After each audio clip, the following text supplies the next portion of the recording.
Hello everybody and welcome back to the channel once again. As you all know कि हम already 8 chapters के biology notes complete कर चुके हैं। तो अगर आपने वीडियोस नहीं देखी हैं, डिस्क्रिप्शन बॉक्स में ऑलरेडी लिंक गिवन है, वहाँ से आके आप देख सकते हैं उन वीडियोस को। वन मोर थिंग, आज के इस वीडियो के अंदर हम बात करने वाले हैं चैप्टर नंबर 9, जो कि है strategies for enhancement in food production, कि किस तरीके की स्ट्रैटेजीज का यूज़ किया गया था नई नई वैरायटीज ऑफ फूड लाने के लिए और फूड की जो प्रोडक्शन है उसको और ज़्यादा बढ़ाने के लिए, उसको तो और ज़्यादा बेहतर बनाने के लिए। सो चलिए मेरे साथ बने रहिए लास्ट तक। आपको जो भी नोट्स मैं यहाँ पर डिस्कस करूँगी, ये सभी नोट्स आपको मिल जाएंगी पीडीएफ फॉर्म में। हमारे डिस्क्रिप्शन बॉक्स में लिंक गिवन है पीडीएफ फाइल की, वहाँ से जाके उसको डाउनलोड ज़रूर करिएगा। तो ये नोट्स जो है, सबसे पहले इनके बारे में बता दूं कि ये एनसीईआरटी बेस्ड नोट्स हैं। तो आपको जितना भी कुछ यहाँ पर लिखा हुआ है सब कुछ आपकी एनसीईआरटी में मिल जाएगा। बट इन नोट्स का एक फ़ायदा है कि जिस तरीके से आपको बोर्ड एग्जामिनेशन में राइट डाउन करना है आंसर, ये नोट्स उसी तरीके से फ्रेम किए गए हैं। तो चलिए अभी देखते हैं नोट्स किस तरीके से बनाए गए हैं और कुछ जो इंपॉर्टेंट टॉपिक्स हैं उनको समझने की कोशिश करते हैं। तो चैप्टर का नाम है strategies for enhancement in food production. आप लोगों को नाम से ही पता चल रहा होगा कि फूड की प्रोडक्शन को बढ़ाने के लिए, बेहतर करने के लिए किस तरीके की स्ट्रैटेजीज का यूज़ किया गया उसके बारे में हम बात करेंगे। सबसे पहले है एनिमल हस्बेंड्री, जिसका इंट्रोडक्शन दिया हुआ है। The practice, wait a second, let me take a pen. Okay,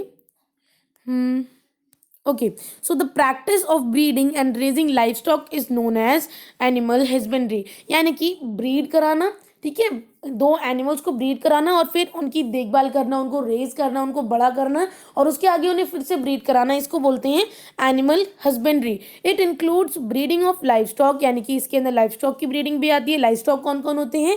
cow, buffaloes, pigs etcetera.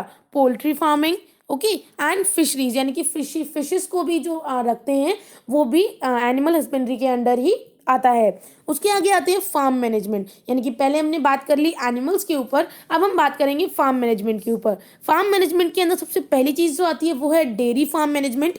Milk yield is dependent upon the quality of breed selected, कि किस क्वालिटी का हमें मिल्क मिलेगा, किस क्वालिटी का हमें मिल्क मिलेगा आगे जाकर, वो डिपेंड करता है कि ब्रीड की क्वालिटी क्या है, क्या ब्रीड की क्वालिटी को सिलेक्ट किया गया है। Quality encompasses yielding potential and disease resistance, कि किस तरीके से वो यील्ड कर पा रही है, यानी कि किस तरीके से उसकी ब्रीडिंग कराई गई है, जो एनिमल्स जो लिए गए हैं मिल्क प्रोडक्शन के लिए, और किस तरीके से वो पर्सन, यानी कि सॉरी, वो जो एनिमल है वो डिजीज फ्री होना चाहिए, यानी कि उसको कोई डिजीज नहीं होनी चाहिए। तो जो मिल्क है वो बिल्कुल सही मिलेगा, हमें सही क्वालिटी का मिलेगा। उसके आगे है केयर ऑफ कैटल, यानी कि कैटल की प्रॉपर केयर करना।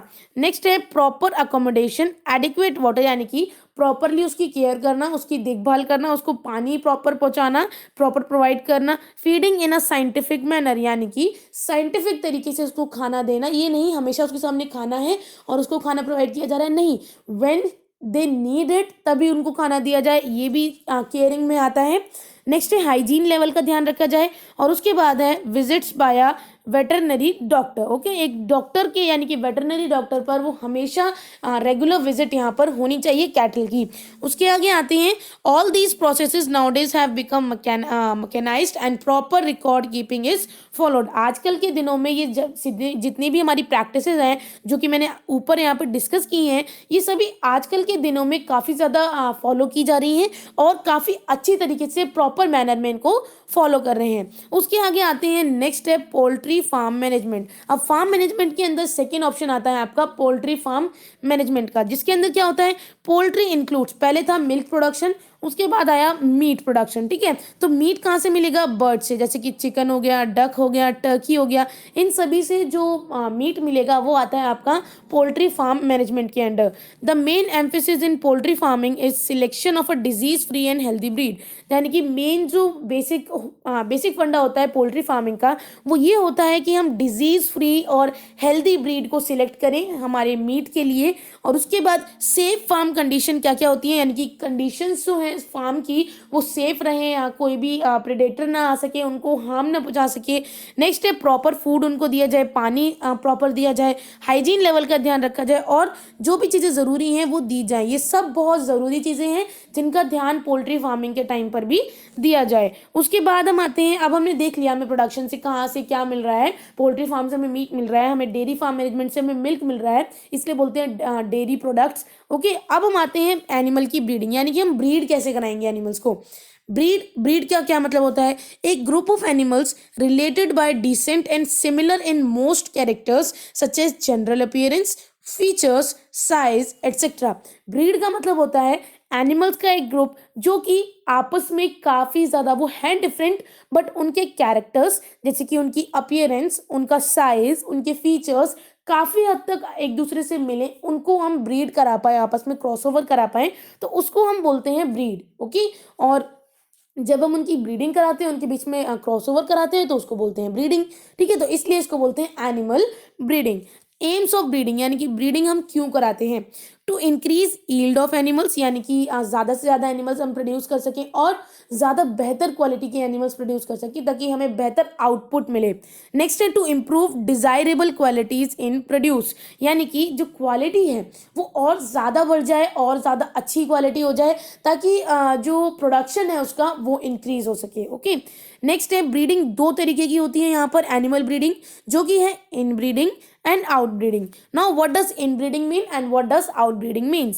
Inbreeding means mating of more closely related individuals of same breed for 4 generation. आगे आने वाली generations के लिए ज़्यादा से ज़्यादा क्लोज रिलेटेड जो इंडिविजुअल्स हैं उनको ब्रीड करा जाए, यानी कि सबसे पास वाले जो इंडिविजुअल्स हैं, जैसे कि अगर डॉग है तो हम डॉग की ही कोई सिमिलर जिसके फीचर्स सेम हो, ठीक है, जिसके बेसिकली साइज सेम हो, जिसका बेसिकली अपीयरेंस सेम हो, हम उसको चूज करेंगे जो बहुत क्लोजली रिलेट करता हो डॉग से, तो उसको बोलते हैं इन ब्रीडिंग। उसके बाद है सेम ब्रीड के अंदर जब हम ब्रीड कराते हैं तो उसको बोलते हैं इन ब्रीडिंग। इन ब्रीडिंग के अंदर क्या देखते हैं हम कि हम एक प्रॉपर यानी कि बेहतर फीमेल देखते हैं जिसको सुपीरियर फीमेल बोलेंगे, और एक बेहतर मेल बोलते हैं जिसको हम सुपीरियर मेल बोलते हैं। इन दोनों को आइडेंटिफाई किया जाता है और इनको मेट करवाया जाता है। सुपीरियर फीमेल कौन होती हैं, हु प्रोड्यूस मोर मिल्क पर लैक्टेशन, लैक्टेशन के टाइम पर जो ज़्यादा मिल्क को प्रोड्यूस करे वो होती है सुपीरियर फीमेल्स, यानी कि बेहतर फीमेल्स।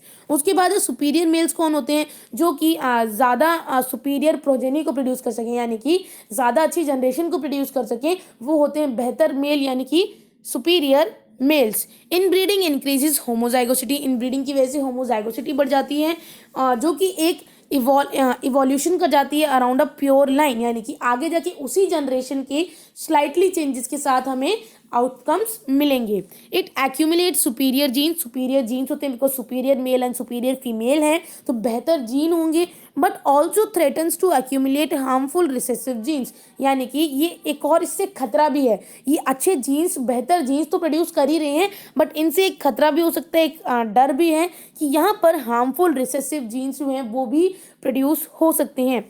नेक्स्ट आते हैं कॉन्टिन्यूस इनब्रीडिंग में रिड्यूस फर्टिलिटी एंड प्रोडक्टिविटी। अगर हम कॉन्टिन्यूसली इनब्रीडिंग कराते रहेंगे, सेम ब्रीड में ही ब्रीडिंग कराते रहेंगे तो फर्टिलिटी डिक्रीज हो जाएगी और प्रोडक्टिविटी भी, यानी कि जो हमें प्रोडक्शन मिल रहा था वो भी अमाउंट में कम हो जाएगा। इसलिए this problem is called inbreeding depression. जब ये प्रॉब्लम क्रिएट होती है, देखिए एनिमल के अंदर ब्रीडिंग के अंदर आपका इनब्रीडिंग और आउटब्रीडिंग होता है। ओके, तो इनब्रीडिंग के अंदर, इनब्रीडिंग का मतलब आपको पता चल गया, ठीक है, जब सेम जनरेशन्स के अंदर, सॉरी सेम ब्रीड के अंदर जब आप कराते हो क्रॉसओवर ब्रीडिंग कराते हो, बट अब जब आप ये सब करा रहे हो और अगर आपने ज़्यादा एक्सेस में करा दिया तो जो भी कंडीशन फॉर्म होगी, यानी कि रिड्यूस फर्टिलिटी कम हो जाएगी, प्रोडक्शन कम हो जाएगा, प्रोडक्टिविटी कम हो जाएगी, तो ये जो प्रॉब्लम्स क्रिएट हुई हैं ये प्रॉब्लम्स क्या कहलाएंगी, inbreeding depression. Okay, now inbreeding depression से बाहर आने के लिए हम एक और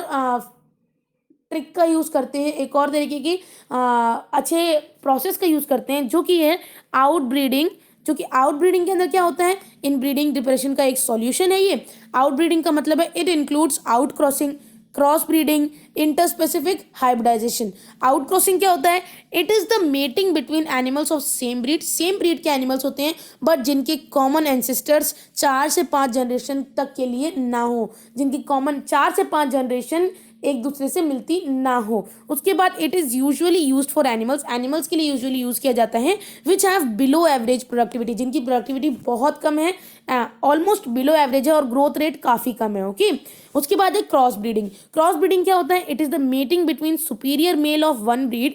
इसमें क्या करते हैं हम? मेटिंग कराते हैं एक ब्रीड के सुपीरियर मेल की with superior female of another breed. Superior qualities होती हैं दोनों की, सो जो ब्रीड बनती है उसको हम बोलते हैं hybrid vigour. The progeny so form is known as hybrid. Hybrid क्यों कहा जाता है? बिकॉज हाइब्रिड में be use as it is or may be further subjected to inbreeding. उसको आगे इन ब्रीडिंग के लिए भी यूज कर सकते हैं। नेक्स्ट है एग्जाम्पल। एग्जाम्पल क्या है इसका? हिसर्डल शीप। हिसर्डल शीप एक बीकानेरी ईयूज है और मैरिनो रेम्स में इसको क्रिएट किया गया था। तो ये शीप भी बहुत ज़्यादा फेमस है अपने क्रॉस ब्रीडिंग प्रोसेस के लिए। उसके आगे हम आते हैं interspecific hybridisation. Males and females जो होते हैं वो डिफरेंट स्पीशीज से लिए जाते हैं, डिफरेंट ब्रीड से लिए जाते हैं but related species are mated. Wait a second guys, interspecific hybridisation के अंदर जो मेल और फीमेल हैं वो डिफरेंट होते हैं बट रिलेटेड स्पीशीज के होते हैं, ठीक है, उनको मेट कराया जाता है। प्रोजेनी जो होती है डिजायरेबल फीचर्स की होती है सभी स्पीशीज की, जिसका एग्जाम्पल है म्यूल। म्यूल किसका एग्जाम्पल है? देखो सेम स्पीशीज है डोंकी और हॉर्स की, ठीक है, बट डोंकी और हॉर्स को किसी ने मेट नहीं कराया था। जब उनको मेट कराया गया तो उनका एक प्रोजेनी निकल के आया जो कि है म्यूल।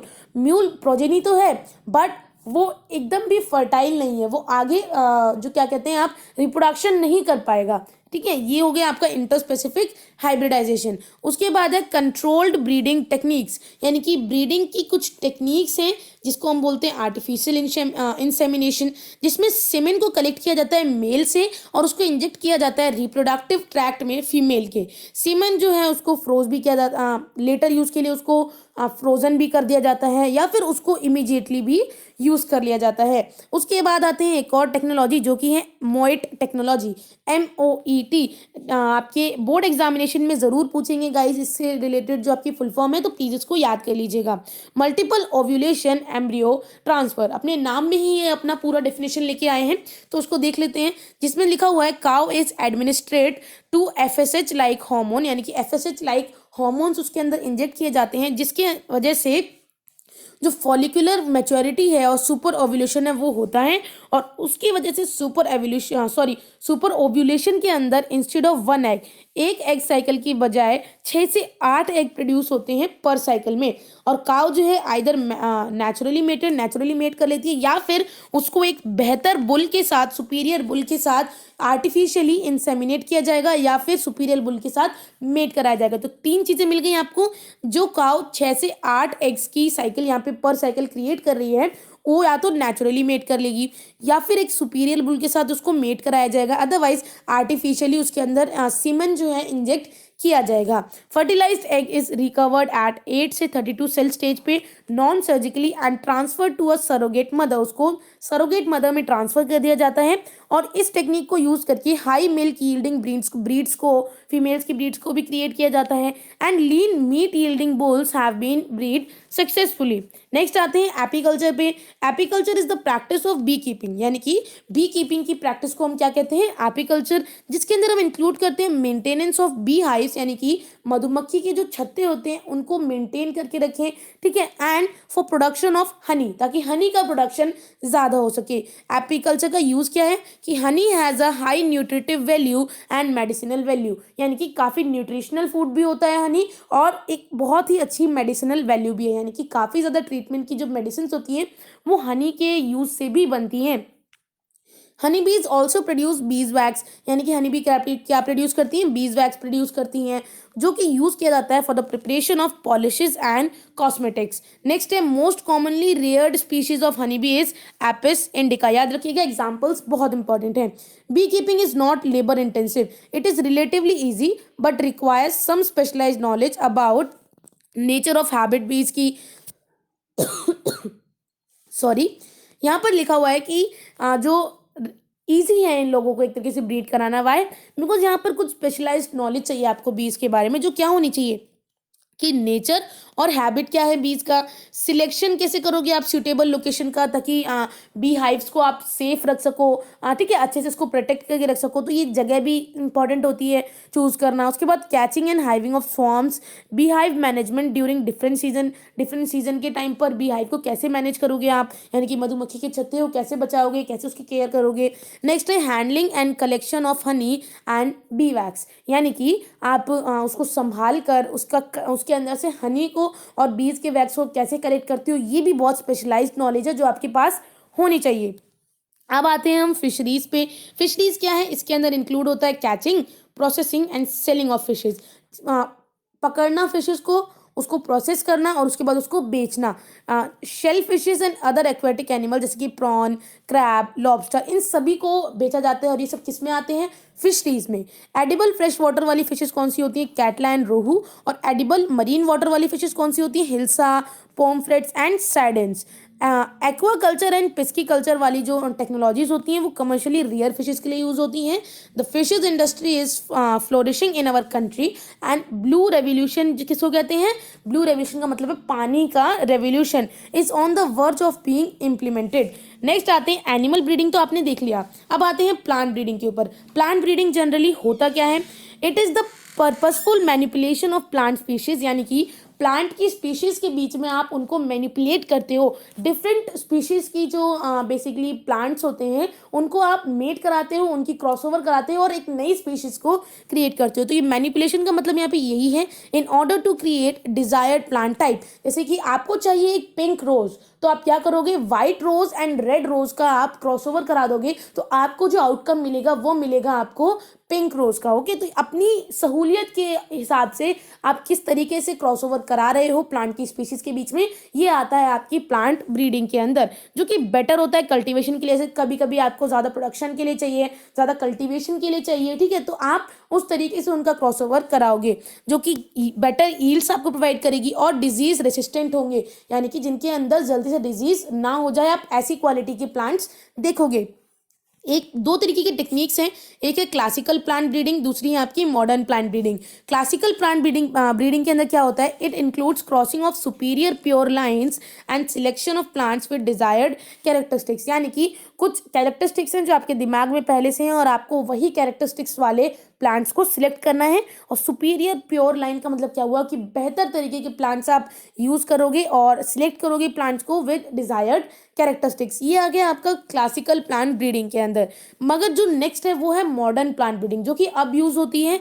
उसके अंदर क्या होता है, it includes the use of molecular biology, यानी कि जो मॉलिक्यूलर बायोलॉजी है जो कि आप अभी पढ़ के आए हो अपनी जेनेटिक्स के अंदर, उसका काफ़ी ज़्यादा यूज़ किया जाता है। जैसे कि मैंने आपको बोला, यहाँ पे लिखा भी हुआ है कि जेनेटिक्स का बहुत ज़्यादा यूज़ किया जाएगा, जैसे कि मेंडल ने किया था, बट अब मेंडल से तो हम बहुत आगे आ चुके हैं और काफ़ी ज़्यादा उससे ज़्यादा हमें अब पता है, तो हम मॉलिक्यूलर बायोलॉजी का यूज़ कर कर मॉडर्न प्लांट ब्रीडिंग भी कर सकते हैं। कुछ डिजायरेबल प्लांट के ट्रेड्स होते हैं जो कि इनकॉर्पोरेटेड किए जाते हैं by the help of plant breeding, जो क्या होते हैं, ताकि हम क्रॉप की प्रोडक्शन को बढ़ा सकें और इम्प्रूव कर सकें क्वालिटी को, improved quality, tolerance to environmental stresses, यानी कि ऐसी स्पीशीज को क्रिएट करें जो कि इन्वायरमेंट में जो भी चेंजेस आ रहे हैं उसको भी टॉलरेट कर पाए, ठीक है। उसके बाद है पैथोजन रेसिस्टेंट, जिसके अंदर ज़्यादा जल्दी पैथोजन ना पकड़े, यानी कि ज़्यादा जल्दी डिजीज ना हो। उसके बाद tolerance to insect and pest, यानी कि इंसेक्ट और पेस्ट से वो अपने आप को ज़्यादा से ज़्यादा टाइम तक बचा सके, ज़्यादा जल्दी खराब ना हो, ऐसी स्पीशीज़ को हम फाइंड आउट करना चाहेंगे या फिर ऐसी स्पीशीज़ को हम क्रिएट करना चाहेंगे। नेक्स्ट है steps involve in breeding and new genetic variety of a crop, यानी कि कुछ स्टेप्स हैं जो कि प्लांट की ब्रीडिंग के अंदर इन्वॉल्व होते हैं। वो क्या होते हैं, collection of genetic variability, genetic variability is availed from the wild relatives of the crop, hence all the wild varieties and relative of the crop are collected and preserve, उनको collect किया जाता है और उनको प्रिजर्व कर लिया जाता है। The natural genes available in a population, जो कि नेचुरली जीन्स अवेलेबल है पॉपुलेशन के अंदर, उनको यूटिलाइज किया जाता है इस मेथड के थ्रू, जो मेथड है collection of genetic variability. Entire collection of plant और सीड, जैसे कि वाइल्ड टाइप के हो गए, एक दूसरे से रिलेटिव वाले हो गए, इन सभी की जो वैरायटीज़ हैं, इस क्रॉप की वैरायटीज़ हैं, उन सभी को कलेक्ट किया जाता है जिनके पास डाइवर्स अलील्स हैं सारे जीन्स की, उनको बोला जाता है जर्म प्लाज्म कलेक्शन। नेक्स्ट आते हैं evaluation and selection of parents, कि किस तरीके से हम पेरेंट्स को सिलेक्ट करेंगे उस प्लांट के। वो होता है from the available genetic variability the germplasm is analysed, उसको एनालाइज किया जाता है और इवैल्यूएट कर दिया जाता है to identify the plant with desirable trait, यानी कि आपके दिमाग में कुछ ट्रेड्स हैं, आप उसको वैसे ही ट्रेड का ढूंढोगे आप बेसिकली प्लांट, और जो प्लांट आपको उन्हीं सेम ट्रेड्स के साथ मिल जाएगा वो हो गया आपका जो पेरेंट है, आपका पेरेंट इवैल्यूएशन। उसके बाद आते हैं crop hybridisation among selected parents. Two selected parents are crossed, यानी कि क्रॉप हाइब्रिडाइजेशन का मतलब क्या हुआ कि जो सिलेक्ट किए गए हैं पेरेंट्स उनको आप अब हाइब्रिडाइज करा दोगे, यानी कि दो सिलेक्टेड पेरेंट, आपको दो पेरेंट्स सिलेक्ट करने पड़ेंगे, उनको क्रॉस करा दोगे, इसका मतलब हाइब्रिडाइज करा दोगे। और this facilitates the combination of desired traits from two different plants, यानी कि जो आपको ट्रेड्स चाहिए आगे आने वाली जनरेशन में, प्लांट की आगे आने वाली जनरेशन में, वो उन दोनों पेरेंट्स के मिक्सड अप होके आपको मिलेंगे नेक्स्ट जनरेशन के अंदर, तो वो हो गए आपके desired traits. Pollen grains from one plant are dusted over the stigma of the other plant. अब ये बता रहा है आपको मेथड कि कैसे किया जाता है प्लांट ब्रीडिंग। तो क्या किया जाता है, पोलन ग्रेन्स जो होते हैं एक प्लांट के, उसको डस्ट किया जाता है over the stigma of other plant, यानी कि मेल प्लांट से फीमेल प्लांट के ऊपर उसको डस्ट किया जाता है, जिसकी वजह से जो क्रॉसओवर है वो होता है। नेक्स्ट है selection of superior recombinants among the hybrid progeny, those plants are selected which have the desired character combination. Careful scientific evaluation of progeny is required for selection and then this step yields a plant that is superior to both the plant, यानी कि वो plant use किया जाएगा जो कि दोनों ही both parents के लिए काफी ज्यादा बेहतर रहेगा, वैसा प्लांट यूज किया जाता है। नेक्स्ट है यहाँ पर टेस्टिंग, रिलीज एंड कमर्शियलाइजेशन। पहले टेस्ट करना, उसके बाद उसको रिलीज करना, यानी कि क्रॉसओवर के बाद उसको टेस्ट करना, फिर रिलीज करना, और उसके बाद कमर्शियली उसका यूज करना। ये सारी चीजें आपको यहाँ पर बताई गई हैं, you can read out. Otherwise आपको नोट्स चाहिए तो डिस्क्रिप्शन बॉक्स में लिंक ऑलरेडी गिवन है, वहां से आप पढ़ सकते हो। अब आ गया बहुत इंपॉर्टेंट जो पार्ट है, वो है व्हीट एंड राइस, जो कि इंडियन हाइब्रिड क्रॉप्स के नाम से भी जाने जाते हैं। इनके बीच में जो मैंने यहाँ पर ये हाईलाइट किए गए हैं, ये वाले पॉइंट्स बहुत इंपॉर्टेंट है, यानी कि सोनालिका एंड कल्याण सोना। ये क्या होते हैं, दो तरीके के हाइब्रिड व्हीट हैं, व्हीट की वेराइटीज हैं जो कि इंडिया में ग्रो की जाती हैं। ईयर भी इंपॉर्टेंट है, बट आप नाम ज़्यादा इंपॉर्टेंटली याद रखेंगे। आपकी एनसीईआरटी के अंदर एक ऐसा टेबल बना हुआ है जिसके अंदर इन सभी के बारे में लिखा हुआ है, प्लीज़ उसको ज़रूर देखिएगा, बिकॉज उससे डायरेक्ट क्वेश्चन आता है, या फिर कभी कभी वो टेबल ही आ जाता है जिसको आपको कंप्लीट करना होता है फिल इन द ब्लैंक्स के जैसे। नेक्स्ट है यहाँ पर सेमी ड्वार्फ व्हीट वैरायटीज भी हैं जो कि IR 86 से ली गई थी, इंटरनेशनल राइस रिसर्च इंस्टीट्यूट से ली गई थी, और टाइचिंग नेटिव आई फ्रॉम ताइवान से ली गई थी।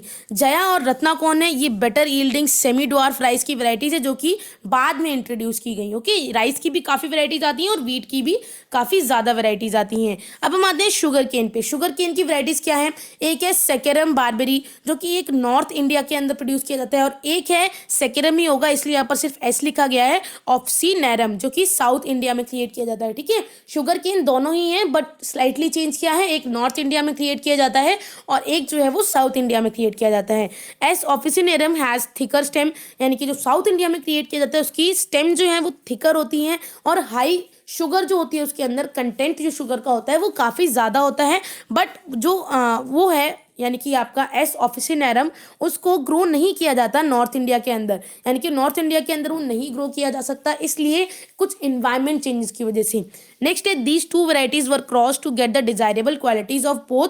अब देखिए आपको पता चल गया कि थिकर स्टेम है, हाई शुगर कंटेंट है, और नॉर्थ इंडिया के अंदर जो क्रिएट होता है उसके अंदर हाई शुगर कंटेंट नहीं है। तो इन दोनों शुगर के इनको क्रॉसओवर कराया गया, इनको क्रॉस्ड किया गया, और उसके बाद डिजायरेबल क्वालिटीज़ हमें मिल गई। ठीक है, वो क्वालिटीज़ क्या थी, हाई शुगर कंटेंट हो गए, जो नई जो प्रोजेनी क्रिएट हुई उसके अंदर ज़्यादा शुगर की क्या बोलते हैं आपका कंटेंट जो था शुगर का कुछ ज़्यादा था, और उसके साथ साथ स्टेम जो थी वो थिकर थी, और उसी के साथ साथ उसके पास एबिलिटी थी कि वो नॉर्थ इंडिया के अंदर ग्रो हो सके। उसके बाद नेक्स्ट आते हैं मिलेट्स। मिलेट्स क्या होते हैं, हाइब्रिड मेज, ज्वार, बाजरा, ये सब क्या होते हैं, सब सक्सेसफुली इनको डेवलप किया जाता है इंडिया के अंदर, और ये बेसिकली इंडियन फूड्स के बारे में हम बात कर रहे हैं कि किस तरीके से उनको क्रॉस किया जाता है। These varieties are high yielding and resistance to water stress, यानी कि ये काफ़ी अच्छी यील्डिंग वैराइटीज़ हैं और इनको हम क्रिएट बहुत इजीली कर सकते हैं और इनका क्रॉसओवर भी इजीली करा सकते हैं, इसलिए इनकी बहुत ज़्यादा वैरायटीज़ प्रेजेंट है मार्केट के अंदर।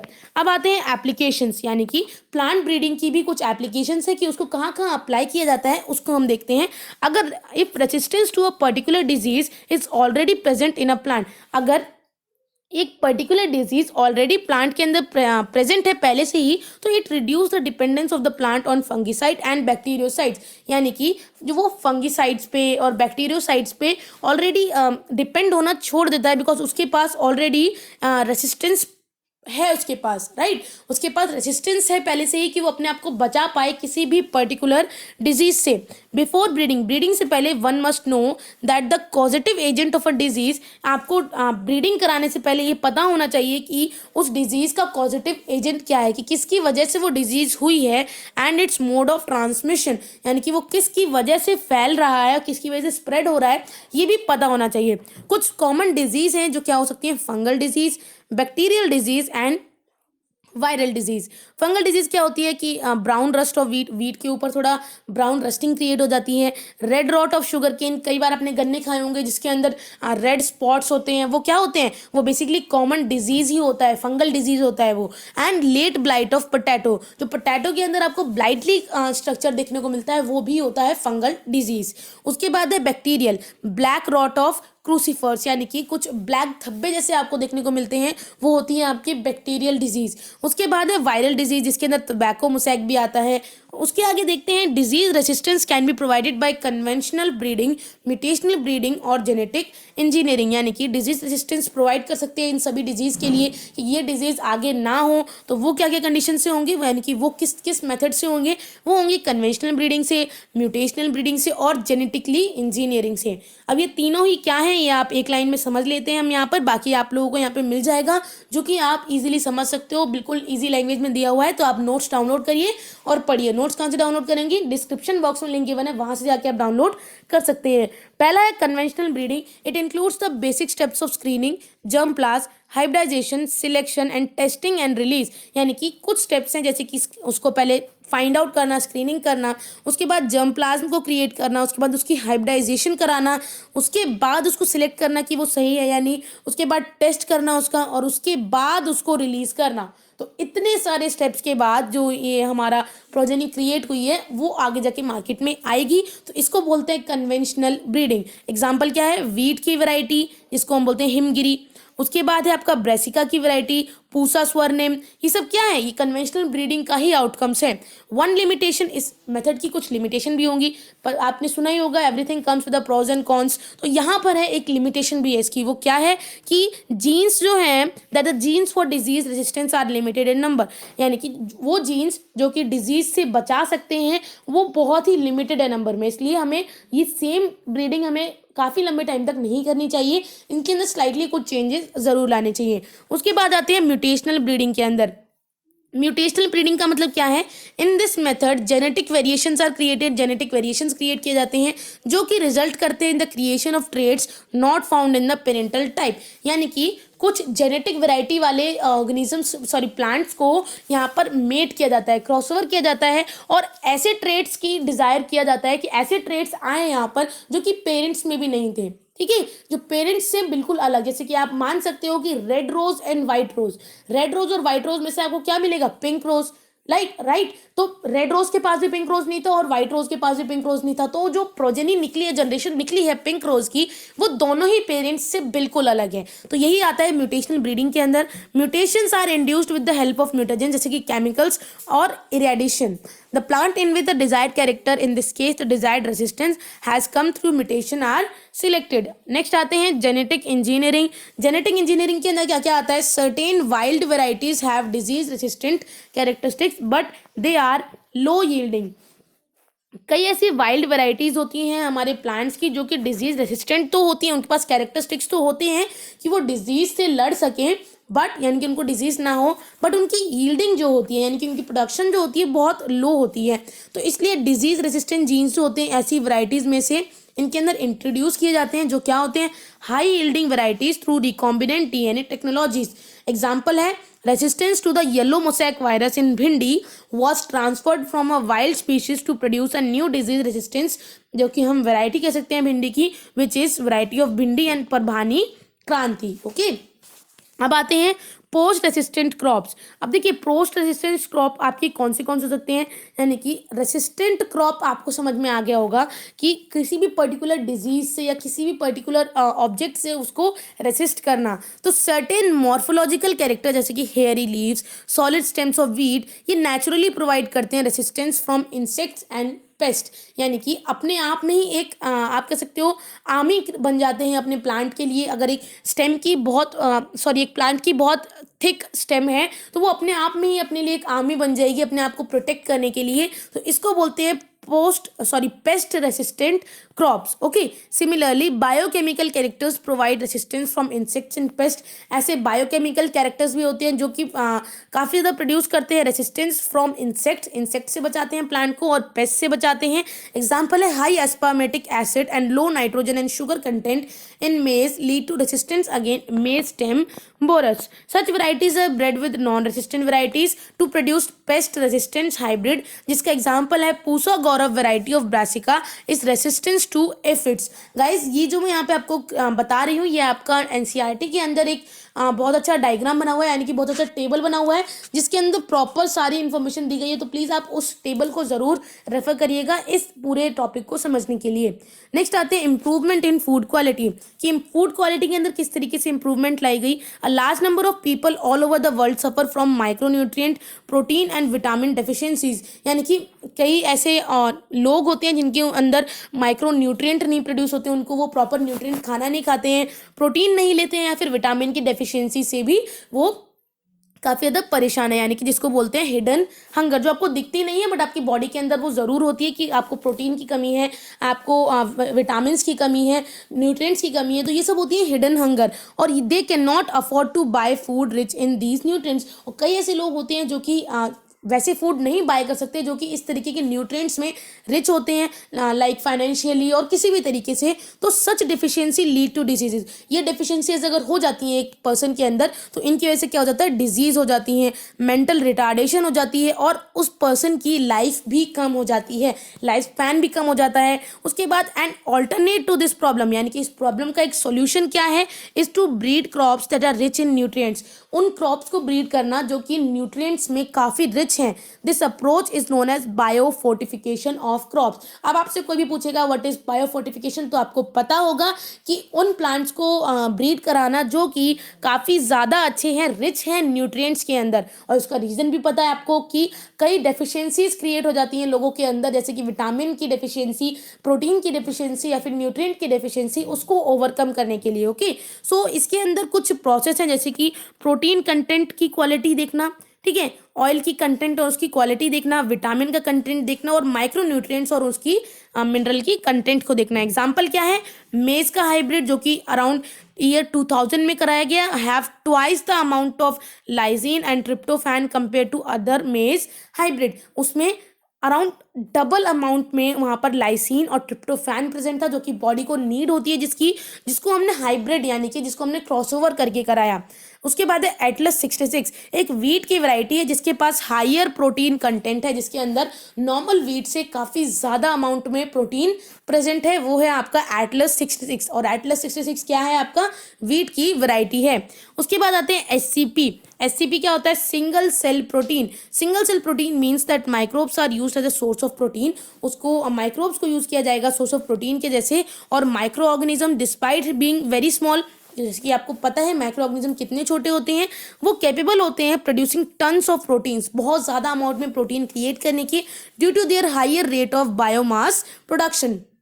Just like mushroom culture, it is expected that microbes will soon be accepted as a source of food. जैसे कि मशरूम को एक फूड की तरह एक्सेप्ट कर लिया गया है जबकि वो फंगस है, तो यहाँ पर कहा गया है कि ये एक्सपेक्ट किया जाता है कि माइक्रोब्स को भी जल्द से जल्द एक्सेप्ट कर लिया जाएगा as a source of food. Presently spirulina and alga is widely accepted as a source of SCP, single cell protein की तरह एक एल्गे की जो आप कह सकते हो वैरायटी है जिसको हम बोलते हैं स्पिरुलिना, इसको भी एक्सेप्ट कर लिया गया है। It is economically and eco friendly, economically भी काफ़ी सही है, ज़्यादा आप कह सकते हो हाई रेट्स पर नहीं है और ये इको फ्रेंडली भी है। Okay. It can be grown on economical substrates, इसको हम ग्रो कर सकते हैं इकोनॉमिकल सबस्ट्रेट, इसके लिए लाइक काफ़ी ज़्यादा चीज़ों की ज़रूरत नहीं पड़ती है। वेस्ट वाटर, जो पोटैटो का वाटर होता है, प्लांट जो क्रिएट कर रहे हो आप, पोटैटो की जो आप यील्डिंग कर रहे हो, तो उसके अंदर जो पानी निकलेगा, पोटैटो को आप जो पानी प्रोवाइड करोगे, उस पानी से ही आप इसको बना सकते हो। स्ट्रॉ से आप क्रिएट कर सकते हो, मोलासिस से, और इवन सीवेज के पानी से भी। ओके। टिश्यू कल्चर क्या है यहाँ पर? Tissue culture is the process of developing a complete plant from a part of a plant. Tissue culture का मतलब है आप एक प्लांट के पार्ट से एक पूरा प्लांट बना देते हो। तो यानी कि जैसे आप रोज की स्टेम से एक पूरा रोज का दोबारा से प्लांट बना देते हो, वो है आपका टिश्यू कल्चर। और जो प्लांट का वो पार्ट है, उस पार्ट को क्या कहोगे? X plant. X plant can be grown in sterile condition, sterile condition में उसको ग्रो कर सकते हैं, जैसे कि जिसके पास स्पेशल न्यूट्रिएंट हो, ताकि उसको रीजनरेट कराया जा सके पूरे कंप्लीट प्लांट के अंदर। यहाँ पे आ गया somaclones. All the plants obtained by tissue culture are known as somaclones since they are genetically identical to each other as well as parents के भी वो काफ़ी ज़्यादा आइडेंटिकल होते हैं, सेम दिखने में होते हैं, इसलिए उनको बोला जाता है सोमा क्लोन्स। ठीक है। क्लोन्स का मतलब आप पहले जान चुके होंगे सेक्सुअल रिप्रोडक्शन में कि आइडेंटिकल होती है प्रोजेनी अपने पेरेंट्स से, एकदम एग्जैक्ट कॉपी होते हैं। Next is somatic hybridization. It refers to the hybridization of the somatic parts of two plants. दो प्लांट्स के सोमेटिक पार्ट्स को जब हाइब्रिडाइज कराया जाएगा तो उसको बोलते हैं सोमेटिक हाइब्रिडाइजेशन। ओके। अब आगे आपका टिश्यू कल्चर की कुछ एप्लीकेशन, यानी कि टिश्यू कल्चर को ट्रेंड में क्यों लाया गया और ऐसी ब्रीडिंग क्यों कराई गई। मैनी इंपॉर्टेंट प्लांट जैसे कि apple, banana, tomato have been grown on laboratory scale by using this method. Lab के अंदर इन सभी को क्रिएट किया जा रहा था, ग्रो किया जा रहा था इन सभी मेथड्स के थ्रू, जो भी मेथड हमने ऊपर डिस्कस किए। तो क्या हुआ, इस मेथड की वजह से एक हेल्दी प्लांट को हम रिकवर करने में सक्सेसफुल हुए, जो कि डिजीज्ड प्लांट था, पहले से ही उसके अंदर डिजीज लगी हुई थी, बट वो एक अच्छा क्रॉप हमें क्रिएट करके दे रहा था, अच्छी वैरायटीज क्रिएट करके दे रहा था, तो उसको हमने डिजीज फ्री किया। सबसे पहले उसका एक एग्जांपल है plant inflicted with virus may not have virus in its apical axillary meristem. देखिए कई ऐसे प्लांट होते हैं जो कि इन्फेक्ट करे हुए हैं, वायरस नहीं, यानी कि वायरस उनके ऊपर अटैक कर चुका है, बट एक पर्टिकुलर पार्ट पे, पूरे प्लांट को उसने डिस्ट्रॉय नहीं किया, तो हम सिर्फ वो पार्ट हटा देंगे और बाकी का जो प्लांट है उसको यूज में ले लेंगे। तो इसलिए बोलते हैं उसको हम टिश्यू कल्चर, यानी कि एक पर्टिकुलर किसी भी पार्ट से जो प्लांट का पार्ट है उससे आप क्या कर सकते हो, आगे एक पूरा प्लांट बना सकते हो। Hence these parts can be culture to obtain a healthy plant. इस पार्ट को हम यूज कर सकते हैं एक हेल्दी प्लांट को बनाने के लिए। So guys with that set हमने ये चैप्टर कंप्लीट कर लिया है। अगर आपको कोई भी डाउट हो तो आप मुझसे पूछ सकते हो क्वेश्चन, अपना डाउट क्लियर कर सकते हो। कहाँ पर? इंस्टाग्राम पर Singh creation education as the same name as I am on YouTube, तो आप वहाँ पर भी मुझे फॉलो कर सकते हो, वहाँ पर अपना डाउट क्लियर कर सकते हो। अदरवाइज इसी वीडियो के कमेंट सेक्शन में मुझे बताओ कि आपको लेक्चर कैसा लगा।